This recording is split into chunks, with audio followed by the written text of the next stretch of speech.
जबलपुर शहर में विनय नाम का एक प्रतिभाशाली चित्रकार रहता था। उसे चित्र बनाने का बहुत शौक था और वो ऊंची इमारतों और मशहूर हस्तियों के चित्र बनाकर बहुत सारे पैसे कमाता था।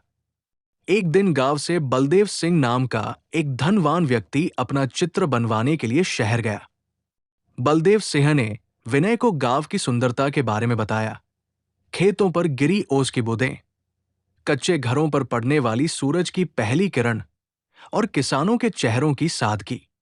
बलदेव सिंह की बातों को सुनकर विनय का मन शहर की चकाचौंध से हटकर गांव आने के लिए बेताब हो गया। उसे लगा कि सच्ची प्रेरणा शहर में नहीं बल्कि प्रकृति की गोद में है। विनय ने अपना फैसला कर लिया। वो नौजवान चित्रकार गांव आने के लिए तैयारी करने लगा। विनय ने शहर को अलविदा कहा और गांव की ओर प्रस्थान किया। बलदेव सिंह की बातों ने उसके मन में गांव की सुंदरता को जानने की एक गहरी इच्छा पैदा कर दी थी। गांव पहुंचने के लिए विनय का रास्ता एक घने जंगल से होकर जाता था। यह जंगल काफी पुराना और शांत था, जहां सिर्फ पत्तों की सरसराहट और पक्षियों की आवाजें सुनाई देती थी। जब वो जंगल से गांव जा रहा था, तब दोपहर का समय था। सूरज की किरणें पत्तों को चीरकर जमीन पर पड़ रही थी। अचानक उसे जंगल की शांति में एक अजीब सी मधुर ध्वनि सुनाई दी। उसे जंगल में एक बरगद के पेड़ के नीचे से चूड़ियों और पायल की आवाज सुनाई दी। यह आवाज इतनी स्पष्ट और लयबद्ध थी, जैसे कोई अदृश्य नृत्यांगना झूम रही हो। शहर की आवाजों का आदि विनय यह सुनकर भौंचक्का हो गया। उसने चारों ओर देखा, लेकिन उसे वहां कोई दिखाई नहीं दिया। बरगद का पेड़ बहुत विशाल था। उसकी जड़ें दूर दूर तक फैली हुई थी। आवाज वहीं से आ रही थी, पर कोई इंसान नजर नहीं आ रहा था। विनय पल भर के लिए ठहर गया। उसके मन में जिज्ञासा और भय का एक अजीब मिश्रण पैदा हुआ। ये आवाज किसकी हो सकती है? कहीं ये वही यक्षिणी तो नहीं जिसके किस्से गांव के लोग सुनाते हैं? एक गहरी सांस लेकर विनय ने खुद को संभाला। उसने सोचा, ये जंगल है, हो सकता है हवा या किसी जंगली जानवर की आवाज हो। और वो उन चूड़ियों और पायल की रहस्यमयी आवाज को पीछे छोड़कर गांव की ओर चला गया। गांव पहुंचने के बाद विनय ने जंगल की उस घटना को अपने दिमाग के एक कोने में रख दिया और खुद को पूरी तरह से कला के प्रति समर्पित कर दिया। बलदेव सिंह ने उसे ठहरने के लिए एक शांत जगह दी थी, जहां से प्रकृति का अद्भुत नजारा दिखता था। विनय ने अब शहर के बड़े लोगों के चित्र बनाना बंद कर दिया। उसने गांव के मंदिरों के चित्र बनाए, जहां सुबह की आरती की धूप और रंगीन पताकाएं एक शांतिपूर्ण दृश्य बनाती थी। उसने नदियों के तटों के चित्र बनाए, जहां महिलाएं पानी भरती थी और बच्चे खेलते थे। उसने उस पौराणिक कथाओं से भरी जगह के चित्र बनाए, जहां गांव के बुजुर्ग शाम को बैठकर कहानियां सुनाते थे। विनय ने केवल दृश्य नहीं, बल्कि गांव की आत्मा को कैद किया। एक चित्र में उसने नदी में डूबते सूरज के लाल और नारंगी रंगों को दिखाया। दूसरे चित्र में उसने एक प्राचीन मंदिर के पत्थरों पर उकेरी गई मूर्तियों के समय के साथ धुंधले होते रूप को दर्शाया। और एक अन्य चित्र में उसने बच्चों को नदी में नाव चलाते हुए बनाया, जिनकी आंखों में अनूठी खुशी थी। गांव वालों ने जब विनय के ये चित्र देखे तो वे स्तब्ध रह गए। विनय ने उन दृश्यों को देखा था जिन्हें वे रोज देखते थे, लेकिन उसने उन्हें ऐसी सुंदरता और गहराई दी थी जो उन्होंने पहले कभी नहीं देखी थी। विनय को अब शहर के पैसों से ज्यादा गांव के लोगों की आंखों में अपनी कला के लिए सम्मान और खुशी देखकर अधिक संतोष मिल रहा था। वो समझ गया था कि सच्ची कला केवल पैसे नहीं, बल्कि दिल को छूती है। विनय ने गांव में रहकर अपनी कला को नई दिशा दी। उसने गांव की सादगी और सुंदरता को अपने कैनवास पर उतारा, जिससे उसे अपार संतोष मिला। अब उसके चित्र केवल महंगे नहीं थे, बल्कि उनमें एक गहरी भावना थी। कुछ महीने गांव में बिताने के बाद विनय जब शहर की ओर वापस जाने लगा, तो उसका रास्ता फिर उसी घने जंगल से होकर गुजरा। दोपहर ढल चुकी थी और जंगल में हल्की उदासी छाने लगी थी। जैसे ही वो उस विशाल बरगद के पेड़ के नीचे पहुंचा, जहां उसे पहले भी आवाज सुनाई दी थी, उसे फिर से चूड़ियों और पायल की वही मधुर और रहस्यमय आवाजें सुनाई दी। इस बार आवाज पहले से ज्यादा स्पष्ट और नजदीक थी। विनय इस बार डर के बजाय उत्सुकता से भर गया। वो रुक गया और हिम्मत जुटाकर पूछने लगा, तुम कौन हो? उसके इतना कहते ही एक हवा का झोंका आया और बरगद के तने से एक दिव्य प्रकाश निकला। उस प्रकाश के बीचों बीच एक यक्षिणी प्रकट हुई। उसकी सुंदरता देखकर विनय मोहित हो गया। वो इतनी अलौकिक, इतनी अद्भुत थी कि विनय अपने होश खो बैठा। उसकी आंखें, उसके बाल, उसका रंग, सब कुछ कल्पना से परे था। ये वही स्त्री थी जिसके बारे में गांव के लोग फुसफुसाते थे। यक्षिणी ने मंद मुस्कान के साथ कहा, मैं वन की रक्षक हूं। तुम इतनी दूर से यहां क्यों आए हो? चित्रकार? विनय अपनी सुध बुध भूल गया। उसकी कला की प्यास जाग उठी। उसने तुरंत अपना सामान जमीन पर रखा और बोला, मैं यहां आपके चित्र बनाने आया हूं। आपकी सुंदरता को दुनिया को दिखाना चाहता हूं। विनय ने शहर वापस जाने का विचार छोड़ दिया और उसी रात वही ठहर गया। चांदनी रात में उसने यक्षिणी के चित्रों को बनाना शुरू कर दिया। यक्षिणी अलग अलग मुद्राओं में खड़ी रही और विनय ने घंटों तक अपनी कला को उस पर उकेरा। उसने उसके चेहरे की दैवीय चमक, उसकी अलौकिक आंखें और उसके पायल की रहस्यमय ध्वनि सबको अपने कैनवास पर उतार दिया। अगले दिन विनय जल्दी से शहर के लिए रवाना हुआ और अपनी बनाई हुई यक्षिणी की पेंटिंग्स को लेकर गया। उसने उन चित्रों को शहर में लाकर बेच दिया। जैसे ही कला प्रेमियों और समीक्षकों ने यक्षिणी के ये चित्र देखे, वे पागल हो उठे। वो इतनी सुंदर थी कि उसके चित्रों की मांग तेजी से बढ़ने लगी। लोगों ने पहले कभी ऐसी सुंदरता नहीं देखी थी। ये कौन है? इसकी आंखों में कैसा जादू है? ये असली है या केवल कल्पना? हर कोई केवल यक्षिणी की पेंटिंग चाहता था। लोग उसकी बड़ी बड़ी पेंटिंग बनवाने लगे और उन्हें खरीदने के लिए मोटी रकम देने लगे। परिणाम स्वरूप विनय की कमाई जोर जोर से होने लगी। वो फिर से शहर का सबसे सफल और अमीर चित्रकार बन गया। लेकिन इस बार उसकी कला में एक रहस्यमय और अलौकिक तत्व जुड़ गया था। विनय की ये सफलता यक्षिणी के कारण थी। उसने तय कर लिया, वो रोज रात को जंगल जाता और यक्षिणी से मिलता। यक्षिणी भी शायद उसकी कला और उसकी प्रशंसा से खुश थी। विनय रोज रात को अलग अलग तरीके से उसके चित्रों को बनाता था। कभी चांदनी में, कभी फूलों के बीच और कभी रहस्यमय धुंध में।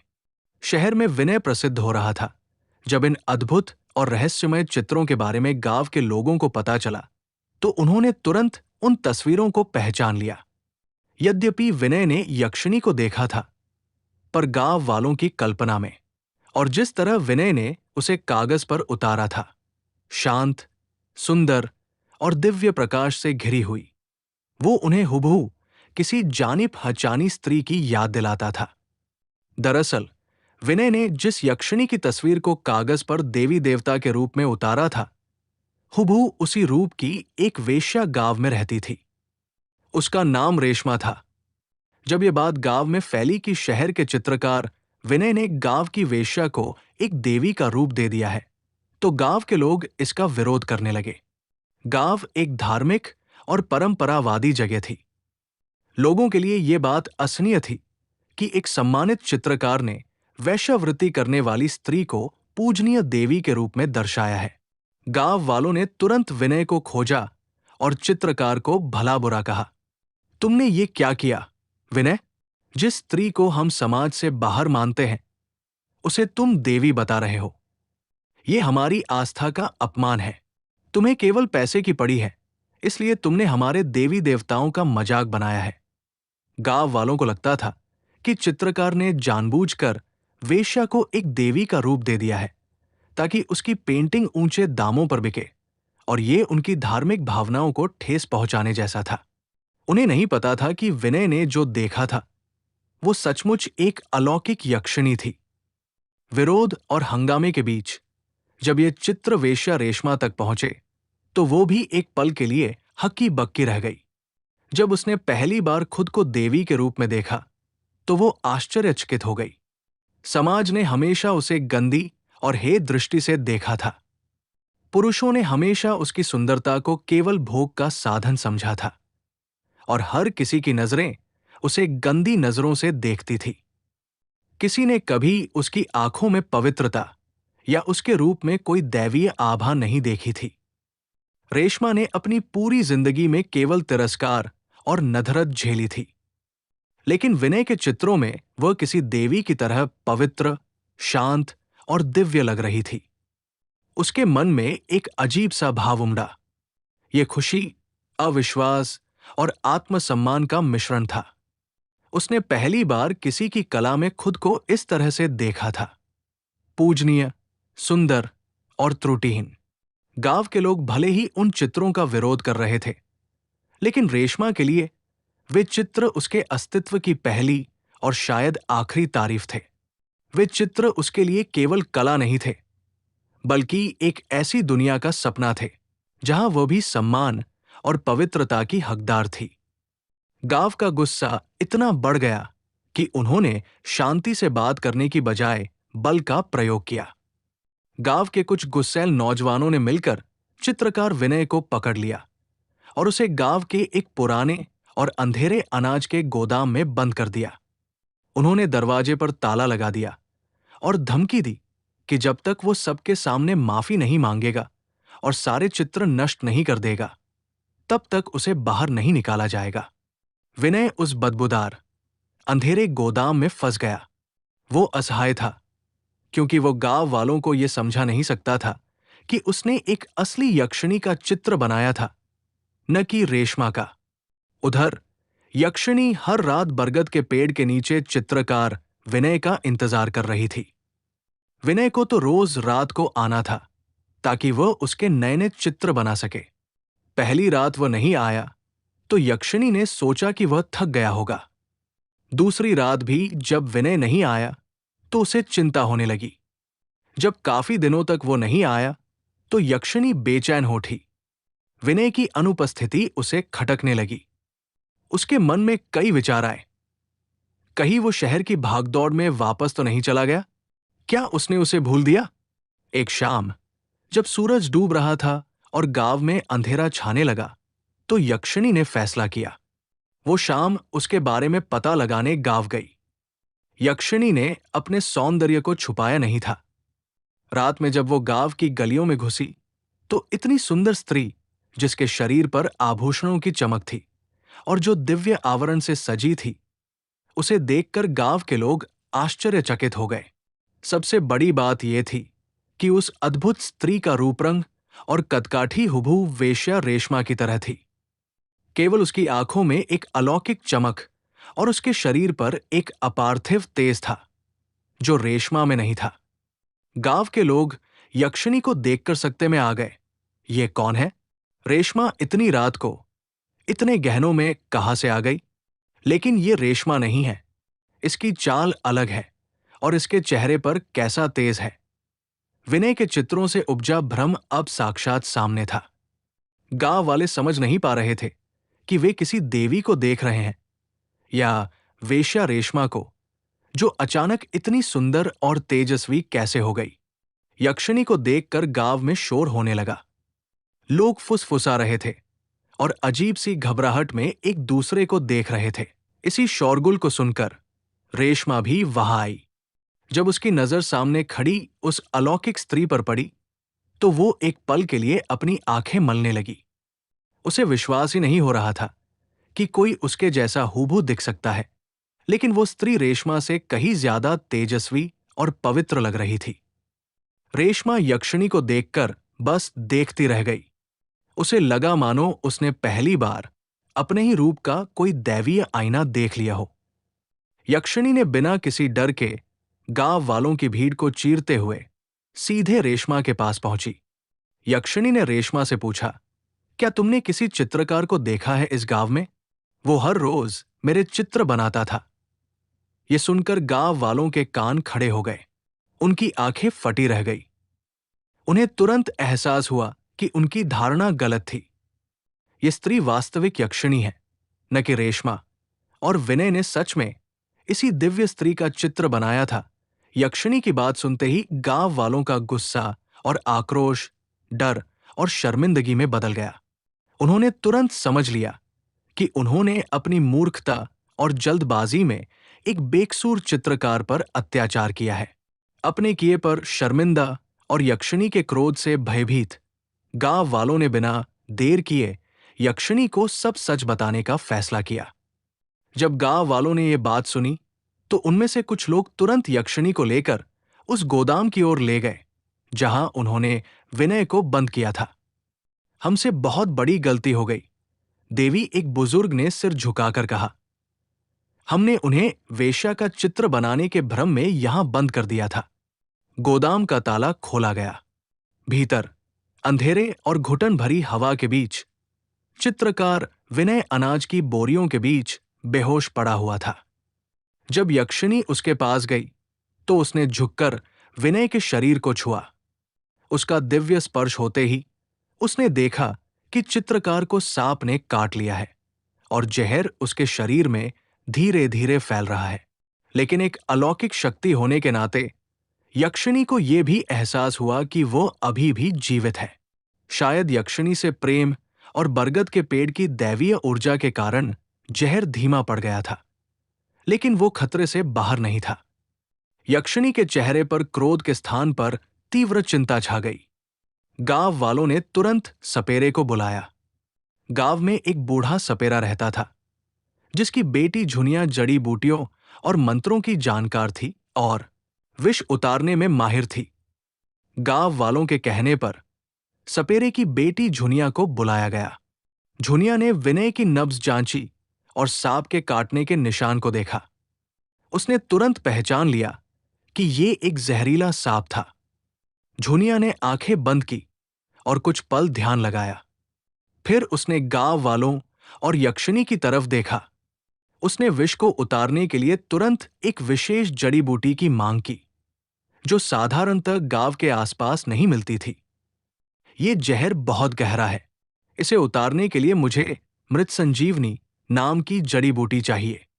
ये केवल जंगल के सबसे गहरे और रहस्यमय हिस्सों में मिलती थी। अगर वो जड़ी बूटी तुरंत मिल गई तभी चित्रकार की जान बच सकती है, झुनिया ने दृढ़ता से कहा। गांव वाले चिंतित हो गए क्योंकि इतनी रात को उस गहरे जंगल में जाना खतरे से खाली नहीं था और जड़ी बूटी को ढूंढने में बहुत समय लग सकता था। हर पल विनय की जान पर भारी पड़ रहा था। यक्षिणी ये सब सुन रही थी। उसने गांव वालों को देखा और कहा, घबराओ मत, मैं जंगल की रक्षक हूं। मैं इस जड़ी बूटी को ढूंढ लाऊंगी। यक्षिणी, जो स्वयं उस जंगल की देवी थी, वो जड़ी बूटी ढूंढने के लिए तैयार हो गई। पूरी रात यक्षिणी जंगल गई और जड़ी बूटी की खोज में लग गई। अपनी दिव्य शक्तियों के कारण वो जानती थी कि वो दुर्लभ जड़ी बूटी कहाँ मिलेगी। वो सीधे जंगल के उस सबसे गहरे और गुप्त स्थान पर पहुंची। उसे जड़ी बूटी मिल गई, लेकिन वो स्थान एक मायावी घेरे से घिरा हुआ था। उसकी सुरक्षा एक शक्तिशाली जादूगर कर रहा था। वो जादूगर वर्षों से उस शक्तिवर्धक जड़ी बूटी की रक्षा कर रहा था ताकि उसका उपयोग स्वयं कर सके। जब यक्षिणी ने जड़ी बूटी लेने की कोशिश की तो जादूगर उसके सामने प्रकट हो गया। ठहरो, वन की देवी, जादूगर ने अपनी भयानक आवाज में कहा, यह जड़ी बूटी तुम यूं ही नहीं ले जा सकती। यक्षिणी ने जादूगर को बताया कि वो एक निर्दोष मनुष्य का जीवन बचाने के लिए आई है। जादूगर ने क्रूरता से हंसते हुए कहा, मैं तुम्हें ये बूटी एक ही शर्त पर दूंगा, जब तुम अपनी सारी शक्तियां मुझे दे दोगी। जादूगर जानता था कि यक्षिणी के पास कितनी अपार शक्ति है और वो इस मौके का फायदा उठाना चाहता था ताकि वो उस जंगल का अकेला और सबसे शक्तिशाली शासक बन जाए। यक्षिणी एक पल के लिए रुकी। उसके सामने दो रास्ते थे, अपनी शक्तियों और अलौकिक जीवन को बचाना या अपने प्रेमी विनय का जीवन बचाना। सच्चे प्रेम के सामने शक्तियां और अमरत्व व्यर्थ थे। विनय के प्रति अपने अगाध प्रेम के चलते यक्षिणी ने अपनी सारी शक्तियां उस जादूगर को दे दी। जैसे ही यक्षिणी की शक्तियां जादूगर के शरीर में समाई, वो पूरे जंगल पर राज करने लगा। उसकी शक्ति असीम हो गई और उसने एक नया भयानक शासन स्थापित कर लिया। शक्तियां खोने के कारण यक्षिणी का दिव्य तेज फीका पड़ गया। वो अब एक साधारण मनुष्य की तरह थी, पर उसके चेहरे पर अपने बलिदान का संतोष था। जादूगर ने विजयी मुस्कान के साथ जड़ी बूटी उसे दे दी।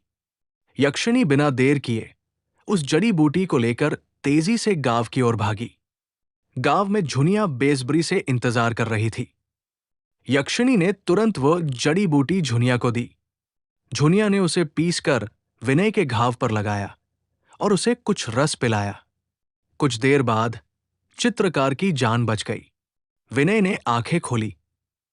उसने देखा कि वो गोदाम में नहीं, बल्कि गांव में है और उसके सामने वही सुंदर स्त्री बैठी है जो अब थोड़ी थकी हुई लग रही थी। विनय के प्राण तो बच गए, पर यक्षिणी ने अपने प्रेम की खातिर अपना सब कुछ त्याग दिया था। विनय अब खतरे से बाहर है, पर यक्षिणी अपनी शक्तियां खो चुकी है और जादूगर ने जंगल पर कब्जा कर लिया है। जीवित होने के बाद चित्रकार को जब पता चला कि यक्षिणी ने उसकी जान बचाने के लिए अपना सब कुछ खो दिया है, तो वो गहरे भावनात्मक संकट में डूब गया।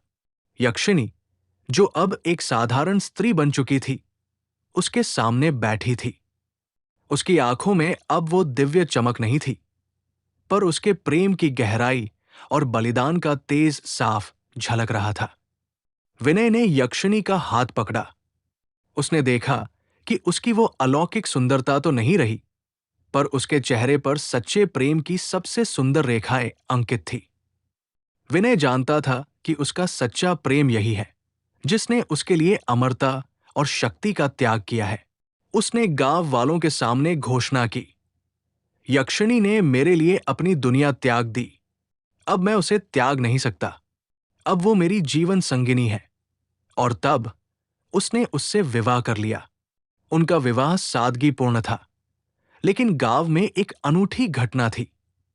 एक शहर के चित्रकार और एक पूर्व यक्षिणी का विवाह। विनय और उसकी पत्नी, जो अब यक्षिणी से साधारण स्त्री बन चुकी थी, गांव में ही रहने लगे। विनय को अब पहले से भी ज्यादा प्रेरणा मिली थी। उसका विषय बदल गया था। विनय उसके चित्र बना-बनाकर बेचने लगा। अब वो यक्षिणी के अलौकिक रूप के चित्र नहीं बनाता था, बल्कि उस साधारण स्त्री के चित्र बनाता था, जिसके चेहरे पर प्रेम और त्याग की कहानी लिखी थी। शहर के लोग अब भी यक्षिणी के रहस्यमय चित्रों की मांग करते थे, लेकिन विनय ने अब जो चित्र बनाए, उनमें एक अनूठी गहराई थी। जब लोगों को ये कहानी पता चली कि कैसे उस रहस्यमय स्त्री ने चित्रकार के लिए अपनी सारी शक्तियां त्याग दी, तो उन चित्रों की भावनात्मक कीमत बहुत बढ़ गई। लोग अब उन चित्रों को केवल कलाकृति के रूप में नहीं, बल्कि सच्चे प्रेम के प्रतीक के रूप में खरीदते थे। विनय की कला में भावना और सत्यता का मिश्रण हो गया था, और इस तरह वो बहुत अमीर आदमी बन गया। लेकिन अब उसकी अमीरी केवल पैसों की नहीं थी, बल्कि संतोष, प्रेम और जीवन के अर्थ की थी। वो और उसकी पत्नी अब गांव में शांति और प्रेम से रहने लगे थे।